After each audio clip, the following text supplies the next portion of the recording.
Hi, and welcome back to Reclamation Radio. I am Dr. Kelly Brogan. And what I love about my containers is that the women I attract always have some audacious questions to ask me.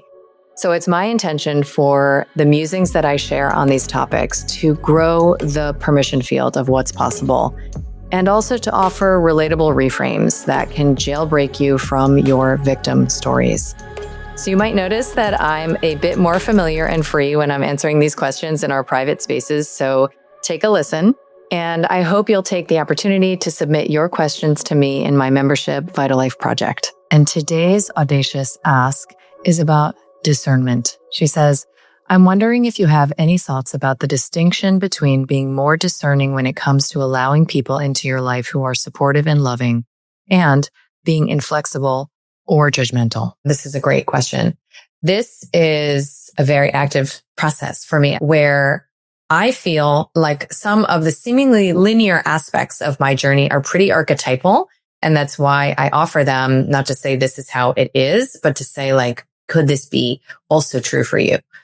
And I know that for me, it was very essential in my lived life and remains essential why I continue to, create the space for Vital Life Project, for example, to offer my nervous system a signal of safety by surrounding myself with people who share my values and my understanding of the world.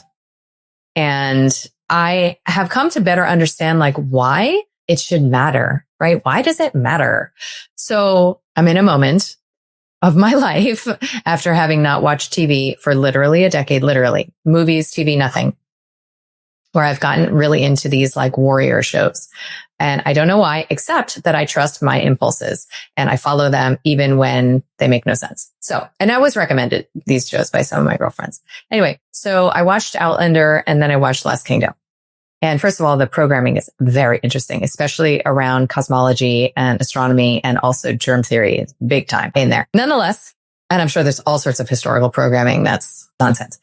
Nonetheless, the male leaders of these tribes, if you will, these like collectives, have a very particular skill set, which is that they are so embodied. I mean, they're warriors, right? So they're embodied, and they are so embodied that the ones who are trusted the most by men and women alike are trusted because they have the capacity to discern deception, betrayal, and who it is that can be trusted, who it is that is an ally, right?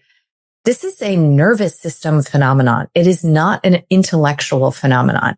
And I have witnessed people in my own life whose nervous systems are insufficiently healed. And so, not that there's like a destination of healing, but so that they get triggered, they lose their center and they lose their capacity to understand what is true. So I would say that people who got wrapped up into partisan politics around the pandemic, for example, would be an example of that. There are, the many examples of people who cannot even engage in truth-related conversations because they get their panties in such a bunch. Okay. So there is a capacity that you will grow. We will all grow. That is like that, where you can start to feel in your body, yes, this person is an ally, or yes, this person is somebody that I can trust. You're just going to feel it. It's not going to be a checklist, right, that you go down.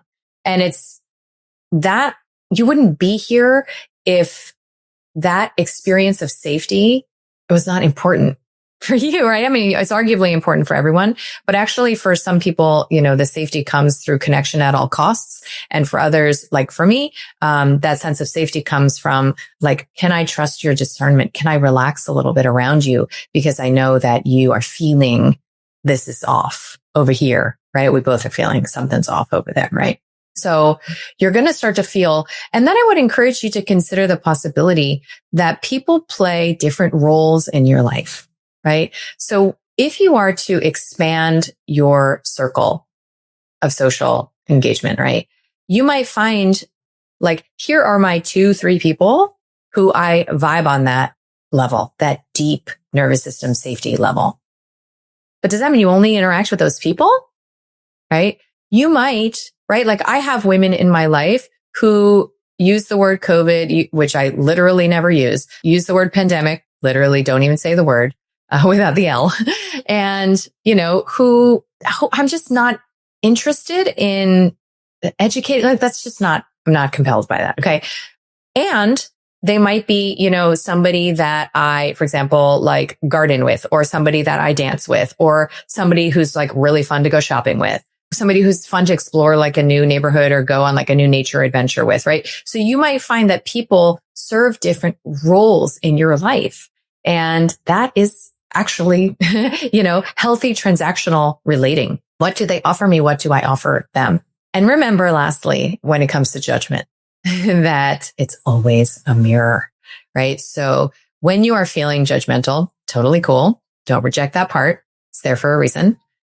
How might you put it into words, what it is that you're judging, right? Like, oh, this person is so stupid that I just don't even get it. How can I make contact with the moments where I have actually felt stupid and been so ashamed of that I literally suppressed the experience? Like, how can I reach out a hand to the stupid part inside of me, the part that believes that I too am stupid, and invite that part out of the shadows and own it? Yeah, I can be too. In fact, I probably have many areas of my life where I am, being stupid right now, literally. So that's another like sort of opportunity.